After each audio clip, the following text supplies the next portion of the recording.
A or B complement and only A complement or B, A and B whole complement, which is NAND operation. And lastly, we have all bits set to be 1. Now let's see the basic hardware implementation of logic circuit, where will we consider only 4 operations, that is AND, exclusive OR, complement and OR operation. For that we will take a multiplexer of size 4 cross 1. For that we require two select lines S1 and S0. And to the 0th input line, we will connect the output of AND operation of the bits AI and BI. And on the first line, we will connect the OR operation where we will be performing AI or BI. And to the second line, we will be connecting exclusive OR, which is AI XOR BI. And to the third line of the multiplexer, we will connect complement operation, that is AI complement. So the lines are connected as shown in the figure. So the lines are, and the output we would be getting is based on the select lines. So let's see the truth table for the select lines. Now if we provide S1 0 and S0 0, then the output we would be getting will be AND operation. Then S1 is equal to 0, S0 is equal to 0. The output we will be getting will be OR operation. And if we give S1 is equal to 1 and S0 equal to 0, the output we will be getting will be XOR operation. And if the S1 equal to 1 and S0 equal to 1, then we will be getting the output as A complement. So this is how the logic circuit is implemented. Next, let's look into the applications of logic micro operations. First, we have selective set operation. The selective set operation sets to 1 the bits in register A where there are corresponding ones in register B. So in other words, wherever there are ones in register B, the corresponding bit in A will become 1. So let's look and see an example. We have 1010 in register A and 1100 in register B. So in this case, when there are 1 in register, so here we have 0 in register B. So the corresponding bit in A, which is 0, will not change.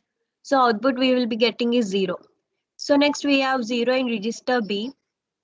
So the output, so the corresponding bit in A will be the same. Next we have 1 in register B.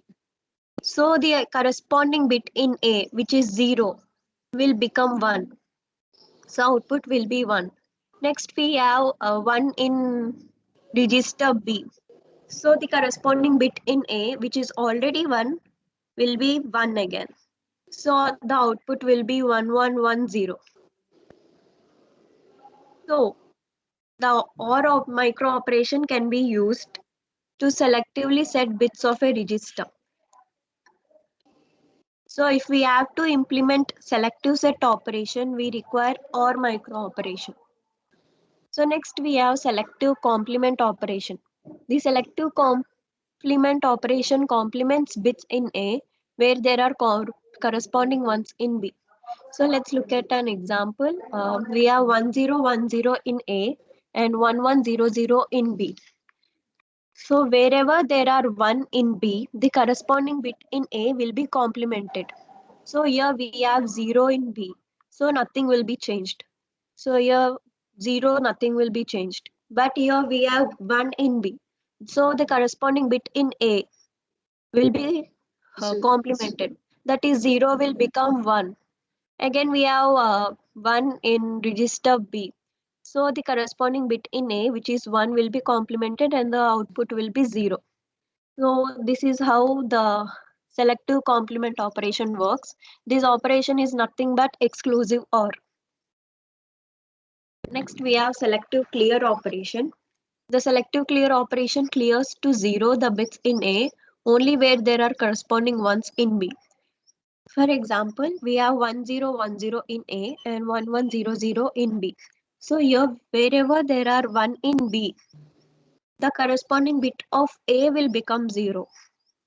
So for example, we have 1010 in A and 1100 in B.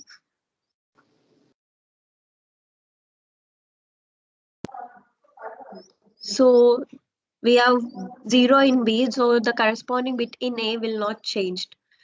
So we have 0 in B, the corresponding bit will not change. So here we have 1 in register B, so the corresponding bit in A will be 0, which is already 0. Next we have 1 in register B, so the corresponding bit in A, which is 1, will be 0. The output we will be getting will be 0. So this operation can be achieved by means of A and B complement micro operation. So next we have mask operation. So the mask operation is similar to the selective clear operation, except that the bits of A are cleared only when there are corresponding zeros in B. So it is exactly similar to the selective clear operation, but only difference is in selective clear operation we are clearing when there is 1 in B, but in mask operation we will clear the bits when there is 0 in B. So let's see an example. We have 1010 in A and 1100 in B. So here when there are zeros in B, the corresponding bits of A will become 0. So here we have 0 in register and register B. So the corresponding bit in A, which is already 0, will again be 0. So here we have 0 in B. So the corresponding bit of A, which is 1, will be 0. The rest will be same, like because there is no 0 in the B. So the mask operation can be achieved by using AND micro operation. Next, we have insert operation. The insert operation inserts a new value into a group of bits. This is done by first masking and then ORing them with required value. The mask operation is an and micro operation and then the insert operation. So, so this insert operation is basically divided into two parts. First is masking and second is ORing. So first, let's see an example. First, in the mask operation, register A contains 01101010, in which we want to replace 0110 by 1001. So we need to perform insert operation. So wherever we want to insert new bits, there we need to perform masking. For masking, we will put zeros where we want to perform replace. So the rest will be 1. So in this case, we want to replace 0110 by 1001.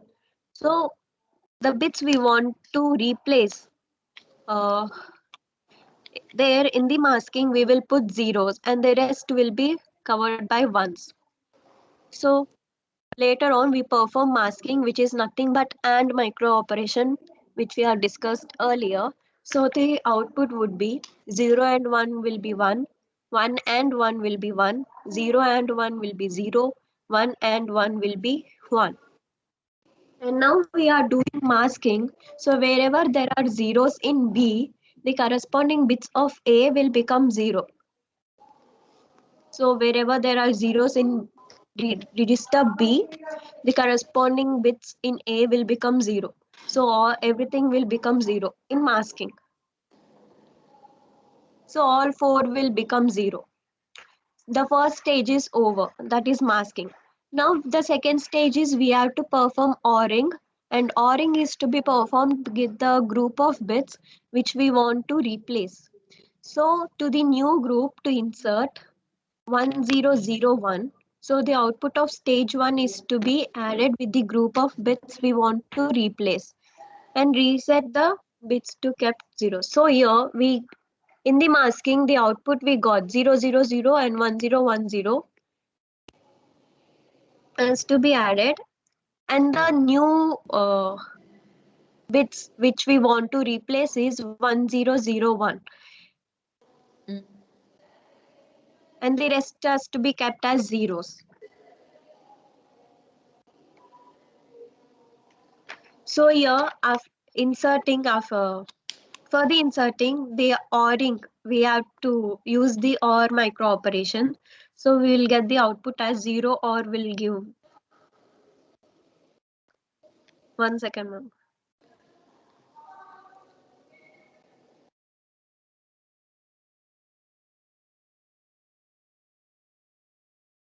So what we do is we make a bits wherever you want to insert the new binary number. For example, you want to insert 1001 in place of 0110. Yes.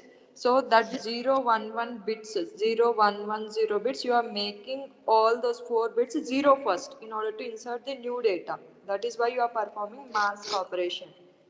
Okay. Yes. What will be the result of mask operation? Wherever you want to insert a new data, that bits you have to make them 0 first. Okay, done. You have inserted all zeros first. And whatever the data you want to insert, you can place it in the insert operation for the leftmost 4 bits, and you can perform OR operation so that the new data will be inserted. Yes.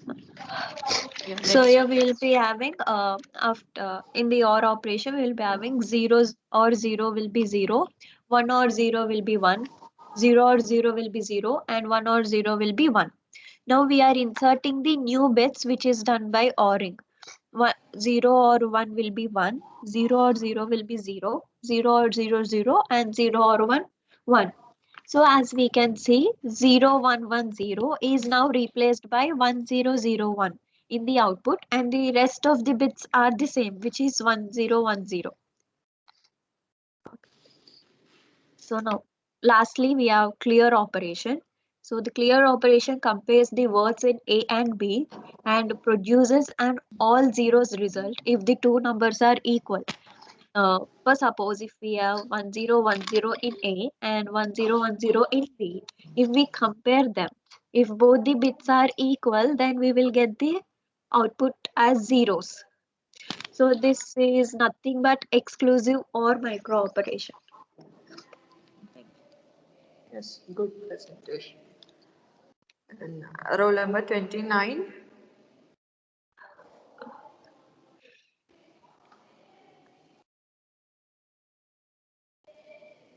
Ma'am, 29 has some network problem. She will present a seminar tomorrow, it seems, ma'am.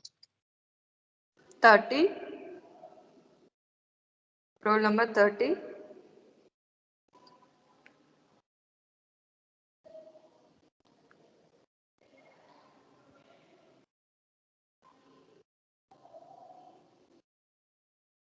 Yes, roll number 27. Yes, ma'am. Are you ready? Yes, ma'am.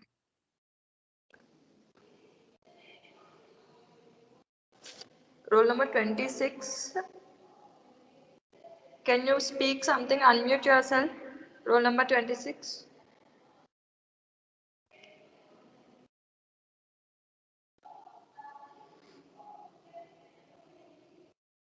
Roll number 26. Unmute yourself and speak.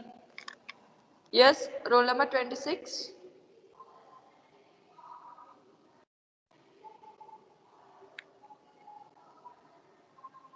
Yes, ma'am. What topic roll number 28 presented?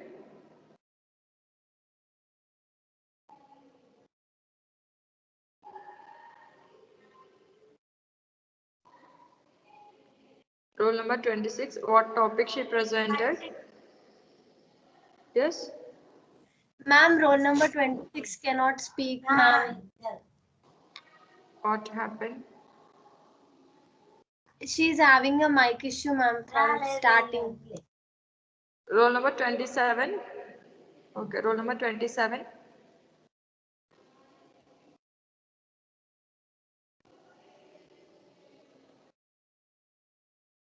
Roll number 27, raise your hand. Yes, ma'am, you can start presenting. Okay, ma'am.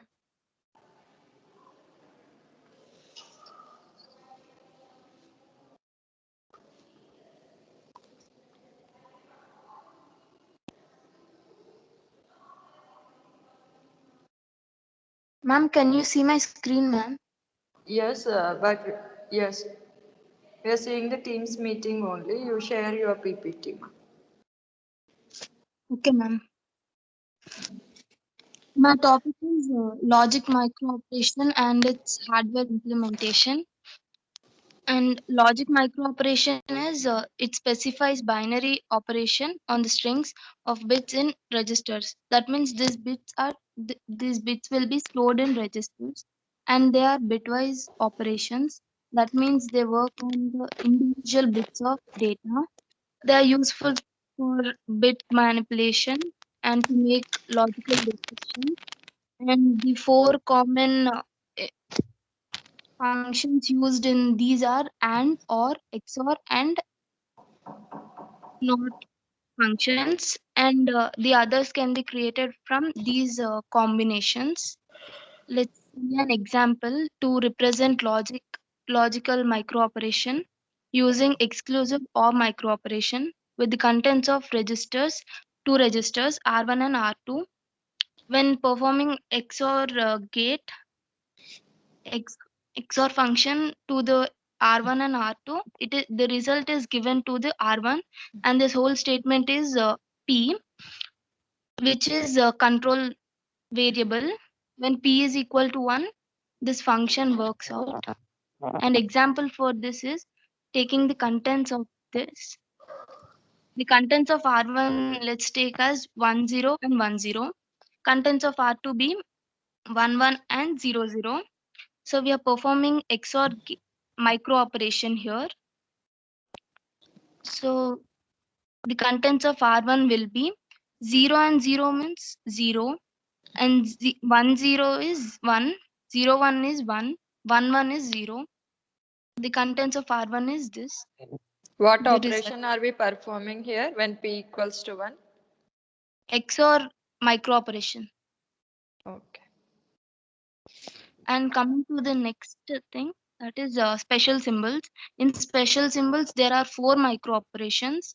First is OR micro operation. The symbol is like V. We perform plus operation. The gate is this. That means in OR operation, we do plus operation. That means when the two inputs are 0, then the output is 0. Otherwise, the output is 1. And coming to the next micro operation and operation, symbol is downside B. And here we perform dot operation. That means when the two inputs are 1, then the output is 1. Otherwise, the output is 0. Yes. Next is complement micro operation. That means it can be also called as not micro operation, which is with symbol is bar. That means if the input is 1, then the output will be 0, and the reverse. And next is micro operation, also be called exclusive or micro operation. Less and in the sector micro operation, when the two inputs are same, then the output will be 0. If two inputs are 0, 1, then the output will be 1. And the micro is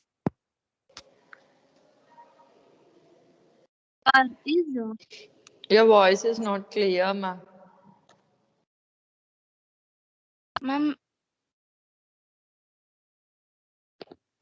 Yes. Continue.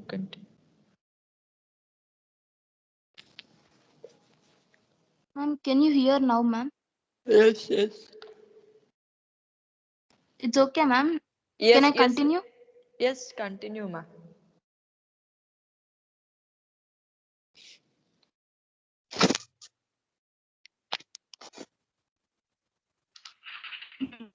Way to describe is R bar is given to R naught. This can be written as named as logical bitwise not, and R1 and R2 is logical bitwise and R1 or R2 is logical bitwise or, and R1 plus or R1 XOR R2 is logical bitwise XOR. These all are these functions are given to, and the result of these functions is given to R naught. This is how we represent the micro operations for registers. Next is list of logical micro operations. There are the formula is if there are n binary variables, then the formula for number of functions is 2 power 2 to the power n. So we'll be using only two binary variables. Then the different logical operations will be 16. And the truth table for this is when we are taking x and y as binary variables, then normally we write it as 0, 0, 0, 1, 1, 0, 1, 1. And the way to write, to remember these is from F0 to F15. First, we'll be writing in the first column, we'll be writing 8 zeros and 8 ones. In the next row, we'll be writing 4 zeros, 4 ones, 4 zeros, and 4 ones. In the third row, 2 zeros, 2 ones, 2 zeros, 2 ones. In the fourth, 1 0, 1 1, like that alternatively. This is the way to remember this truth table. And these are the 16 different logic micro operations. First column is Boolean function and micro operation and their naming. When the micro operation, the function is assigned to 0, then the name is clear. A and B, the name is and A and B bar, and A transfer A bar and B is transfer B, A XOR B is exclusively OR, A or B is OR operation, its name is OR, and A or B whole complement is NOR, A XOR B whole complement is exclusive NOR, B complement is complement B, A or B complement, and next is A complement, complement A complement or B, A A and B whole complement is NAND. When all the binary bits are given as 1, then the name is set to all its ones. And next is hardware implementation of logic micro operation. The hardware implementation of logic micro operation requires that logical gates be inserted for each bit or pair of bits in the registers to perform the required logic function. That means we use the four different logical gates to implement the hardware in the logic micro operation. And the most computers use only four, that is AND, OR, XOR, and NOT, from which all other can be derived. From these, we'll be deriving other gates. So there are two selective lines in the hardware implementation of logic circuit, S1 and S0. And for the zeroth of this 4 by 1 mux, the inputs are AI and BI. The output of AND gate is connected to the zeroth, and and taking the same inputs, the OR gate is connected to the 1th of 4 by 1 mux. And for XOR gate, output is connected to 2, and only considering one input from, that is AI, taking the complement gate, and the result is connected to the third of 4 by 1 mux. The truth table for this is when is all depended upon the selective lines. When the S1 and S0 are 0, then the operation will be getting is AND. When S1 and S0 is 0 1, then the operation is OR. When S1 and S0 is 1 0, then the operation is XOR. When the S1 and S0 are 1 same, then the operation is complement. This is the truth table for the hardware implementation of logic circuit. Thank you. Okay, logical operations will be performing on a group of bits at once, or logical operations are performed on the individual bits. Which one is true? Do we perform logical operations on individual bits or a group of bits at once? Uh, we perform individually for each Individual bit. bits. Uh, Okay, good. Thank you, ma'am. Then 31 is absent, 32 detained. And roll number 17, 17. Yes, ma'am. Are you ready? Yes, ma'am.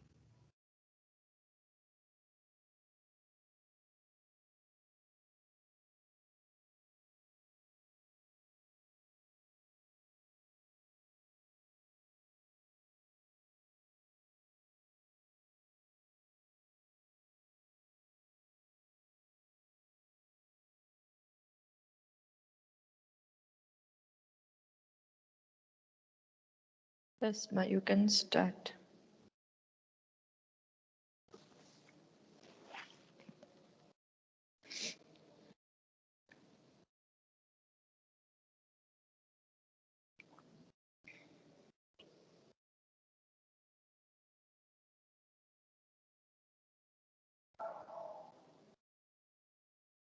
Yes, ma, you can share your screen. Roll number 17.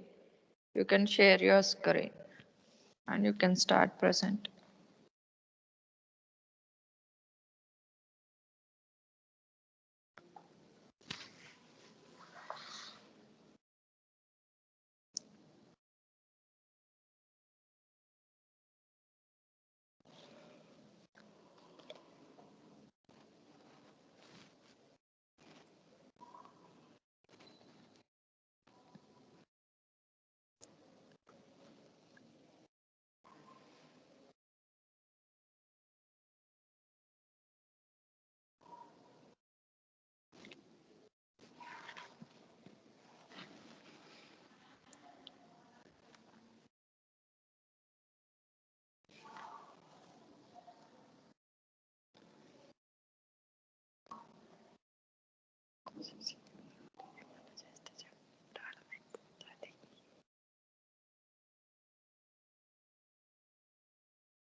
Yes, ma, 17.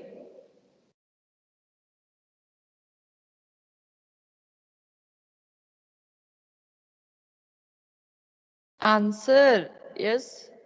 What happened, ma? Roll number 17. Ma'am, she had some network issue. She's left, ma'am. She should respond, right? Yes. Is she joining again?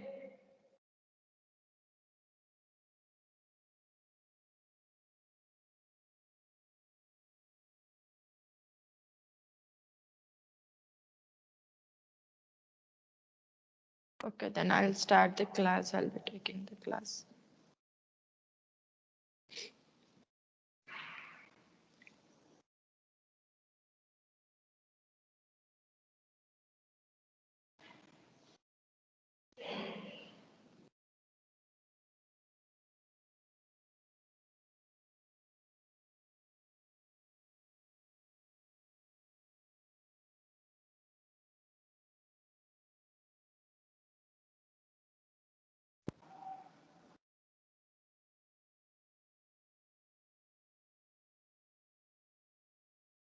So, Unit 5, the first part we have discussed about the different peripheral device and how these IO devices interacts with the CPU, how IO devices can interact with the memory, and what are the different ways to communicate and what are the different ways to transfer the data. Okay. And in the second part of unit 5, we have memory unit concept. So what is meant by memory? How the mapping is done from memory unit to different IO devices. How read and write operations are performed using the main memory.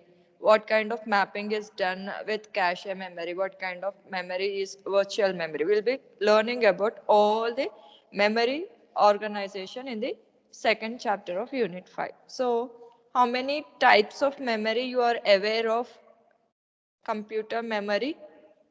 Yes, class, how many types of memory you know?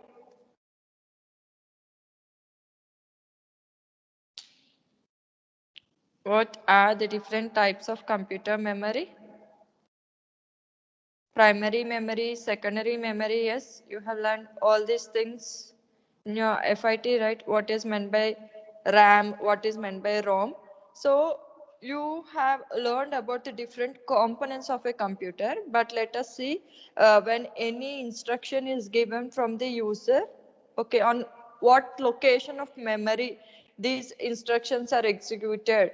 Okay, if it is an information transfer from memory device to the output device, what kind of mapping is done, which address lines are used, and if it is from different IO devices to memory, which location memory should use, how will it recognize to map only to that particular memory location, what are the different chips we have in RAM and ROM slots, let us see. Okay, memory unit. Okay, it is most essential part in any computer, and there are two types of memory. One is useful to the user, or memory which is controlled by the user, and the memory unit which is controlled by the CPU. And memory unit which communicates with the CPU, we call it as the main memory. Okay, internal storage, RAM, ROM, all this we call it as the main memory. And the devices, okay, which are used externally for any backup storage, we call it as auxiliary memory. It can be a magnetic disk, it can be a magnetic tape, it can be a USB drive, and so on. Okay, any memory unit which is communicating directly with the CPU and which is performing a read or write operations by communicating with the CPU, we call it as the main memory. And the devices that provide backup to the user, or where you are storing some information externally, that we call it as auxiliary memory. Okay. So let us see. If you have large amounts of data, and if your internal storage unit cannot accommodate space to store all this information, then we opt for auxiliary memory devices where you can store the information, and it can be used by the internal computer, or it can be used by the main memory. It can be retrieved whenever necessary. Okay, then we have cache memory. What is this cache memory? It is any program, or it is any data which user makes use of it very frequently. Okay, you may switch on your computer, you may use a few applications every day, or you may switch on your system, you may use some, you may browse for something every day. That means most heavily used data, most heavily used data, we call it as cache memory. So it will not reside in the main memory. Okay, always whatever the communication that happens between the CPU and main memory, very frequently we call it as the cache memory.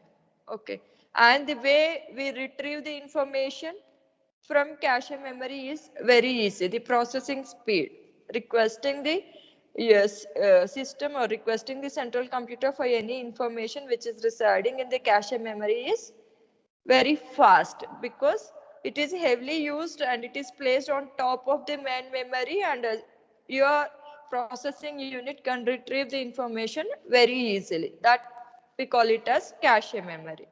Okay, what are the different types of main memory? We are telling that main memory is a storage unit using which we can communicate directly with the CPU. Memory unit that communicates directly with the CPU, we are calling it as the main memory. And we can call that memory as primary memory also. How many types of main memory are there? RAM and ROM. RAM stands for random access memory, on which you can perform read and write operations, on which you can perform read and write operations. Depending upon the configuration of a computer, the RAM size or the RAM slots may vary. Okay, the capacity of RAM may vary. Again, ROM, read only memory. That means the information transfer is always from CPU to the user. Okay, you are retrieving the information from CPU to the user. That means you are reading the information. It is not giving the privilege to write something. Okay, information transfer does not take place from the external device to the CPU. Always data transfer is between the CPU and the external device. We call it as ROM. I repeat, any memory unit that communicates with the CPU and is controlled by the CPU, we call it as the main memory or primary memory. And two types of primary memory we are going to discuss. How are the different address lines we have, how we have to select, and what operations is performed. Main memory, also called as primary memory, it is of two types, RAM and ROM. RAM, random access memory; ROM, read-only memory. Using RAM, you can perform a read operation and write operation. That is, data transfer can be between the CPU and the output device, or information transfer can be between the output device and the CPU. Whereas ROM, you can perform only read operation. That means user can access the information from the CPU. They can retrieve the information from the CPU. And the second type of memory which we have seen in the introduction is auxiliary memory. Okay, auxiliary memory. Why do we use this memory?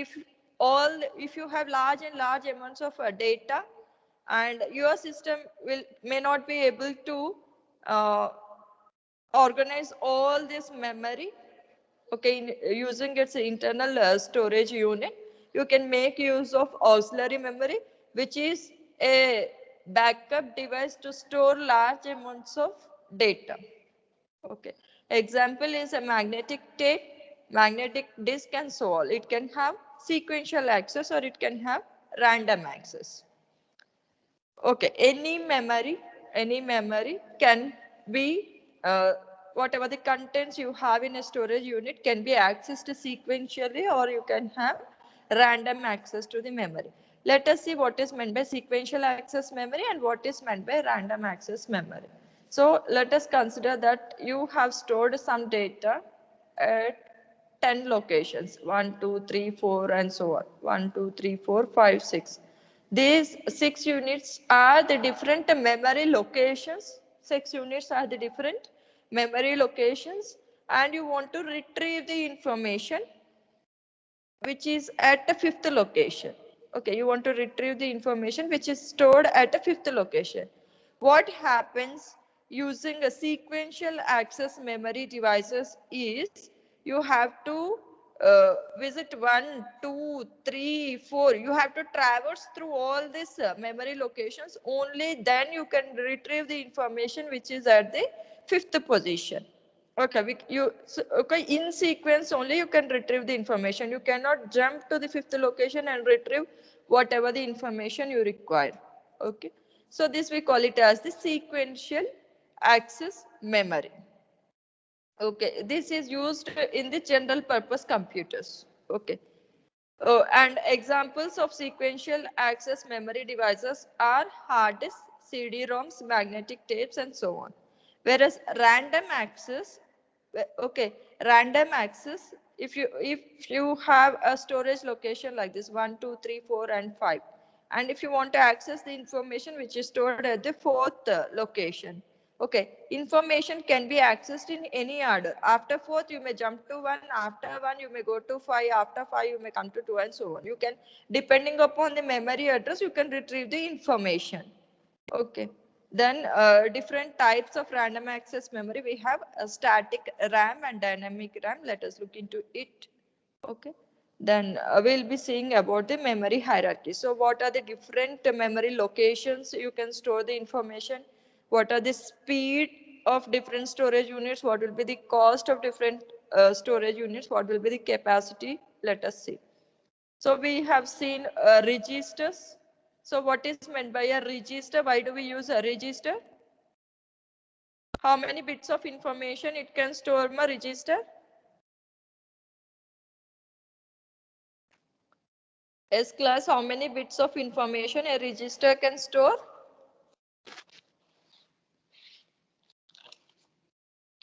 N bits.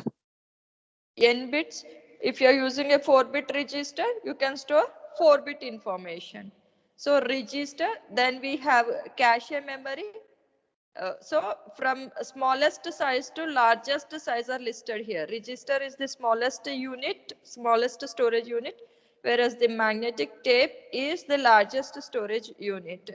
Then which are accessed frequently? We will be always working with the registers when compared with the magnetic tapes. Those are rarely used, whereas the registers are most frequently accessed storage units. Okay, which is having high speed. Again, registers are having high processing speed. They have good processing logic when compared with the magnetic tape. Okay, why? Because magnetic tape, the information is stored in the sequential order and you have to go through the memory locations from beginning, and only then you can access the information at a particular location. Then the cost of the registers, if you want to store the information using registers, or if you want to use a high configured cache memory or high configured main memory, it costs very much when compared with the magnetic tapes. Okay, whereas the storage capacity of a register is very less. Okay, it can store only few bits of information, whereas a magnetic tape has high storage capacity. And access time less, because you can access the information very easy from the register. It has very few storage units which can be processed easily and which can be retrieved easily, whereas magnetic tapes, it takes time to access. Then we have a main memory. In main memory, we will be discussing about RAM and ROM and how read and write operations are performed using RAM and ROM. Okay. So what do you mean by RAM? What will be the full form of RAM? What is the full form of RAM? Yes, class, what is the full form of RAM? Random access memory. Random access Random memory. access. Yes. How many types of operations we can perform on RAM?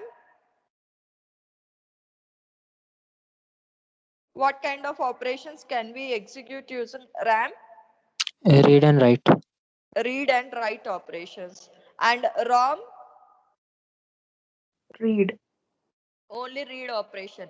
Read and write in the sense, read means you are accessing the information whatever present in the computer.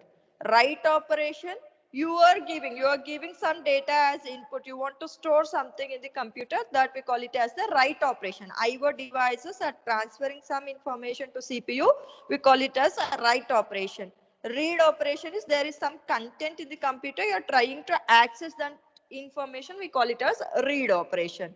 So using a RAM, you can transfer the information from IO device to CPU, and you can read the information from CPU using different IO devices. Whereas ROM, you can only read the information. That means you can only read the content whatever is there in the computer's memory. Let us see how the mapping is done. Okay, what are the different chips we have for RAM, ROM, and what address lines to be selected in the next class. And by then you prepare what are the different types of memory we have, what is primary memory, what is secondary memory. In the first chapter, last topic, we have memory unit, and there we have discussed about RAM and ROM. It is in page number 72 or 73 in your textbook. Please go through that content and come to the next class, so that we'll be discussing how mapping is done using a RAM chip and ROM chip.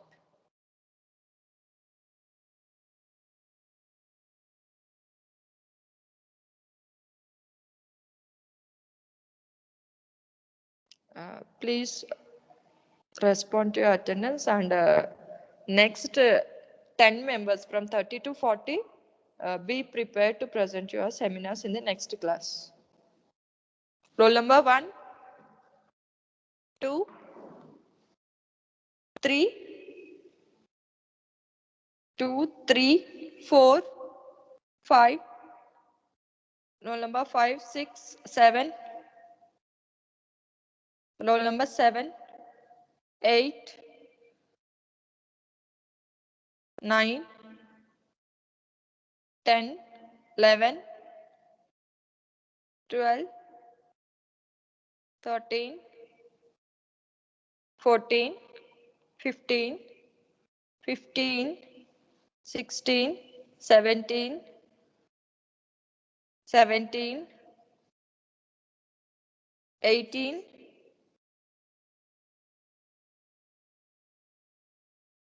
19, 20, 21, 22, 23, 23, 24. Okay, 25, Yes, ma'am. 26, 27, 28, 28, 29, 30, 31, 32,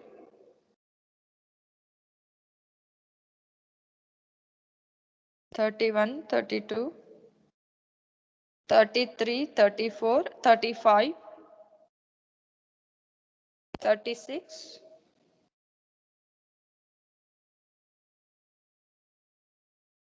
37, 38, 39, 40, 41, 42, 43, 43, 44, 45, 46, 47, 48, 49, 50, 51, 52, 51, 52, 53, 53, 54, 55, 56, 57, 57, 58,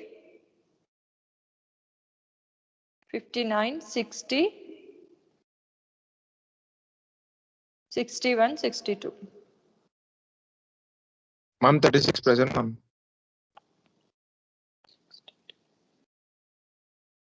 I'm Ma'am, reading out 39 the. present, ma'am. Why didn't you raise your hand? Okay, roll number 17 left the class. Absentees, roll number 31, 33, 37, 43, 50, 51, 52, 53, 57, 62. 57 is in the class but not responding. Okay, class. Ma'am, he has mic issues, ma'am. He just Who? texted me to tell you that Who? he's having some mic issues. Who? 57, ma'am. So I asked to raise the hand. I didn't ask to answer your attendance. Even if you have mic issue, you can raise your hand.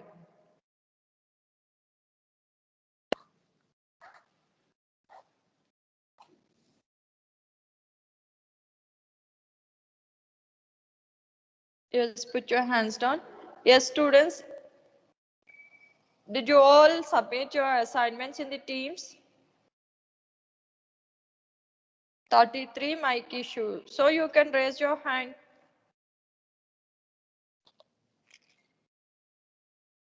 One second, I'll check how many students posted your assignment.